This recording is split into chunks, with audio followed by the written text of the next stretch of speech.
तर संपूर्ण राज्यभरात गेल्या आठवड्यापासून सक्रिय झालेल्या पावसानं अगदी रविवारपर्यंत जोरदार हजेरी लावली आणि त्यानंतर सोमवारी सकाळपासून मुंबईसह संपूर्ण राज्यभरात पावसाचा जोर ओसरला। दरम्यान राज्यात आता पुढील 3 ते 4 दिवस पावसाचा जोर कमी राहणार असल्याचा अंदाज हवामान विभागानं वर्तवलेला आहे। या कालावधीमध्ये कोकण आणि विदर्भात पावसाची उघडझाप पाहायला मिळेल, तर मध्य महाराष्ट्र आणि मराठवाड्यामध्ये पावसाचं प्रमाण कमी राहील असा अंदाज वर्तवला गेलाय। गेल्या आठवड्यात मुसळधार पडणाऱ्या पावसाने सोमवारपासून मात्र उसंत घेतल्याची पाहायला मिळत आहे। सध्या आपण दादर येथील समुद्रकिनारी आहोत आणि आज देखील आभाळामध्ये आपल्याला पाहायला मिळत असेल तर या ठिकाणी ढगाळ वातावरण आपल्याला पाहता येते। तर सोमवारपासून या पावसाने घेतलेला उसंत आपल्याला मुंबईमध्ये अनुभवता येते।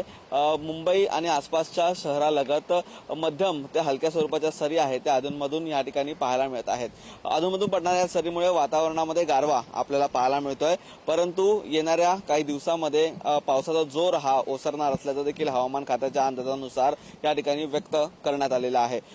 मध्य महाराष्ट्र तसेच पश्चिम महाराष्ट्र आणि कोकणात देखील पावसाचा जोर आहे तो ओसरणार असून सध्या मुंबईमध्ये हलक्या ते मध्यम स्वरूपाचा पाऊस हा सकाळपासूनच अनुभवता येतोय। त्यातच मुंबई समुद्रकिनारी जोरदार वारे देखील आता वाहू लागलेले आहेत। याच मध्ये हवामानामध्ये एकच गारवा आहे तो देखील अनुभवता येतोय, त्यामुळे काहीशा प्रमाणात मुंबईमधील पावसाचा जोर हा ओसरल्याचं सध्या तरी चित्र पाहायला मिळत आहे। व्हिडिओ सतीश कदमसह निखिल चव्हाण, पुढारी न्यूज, मुंबई।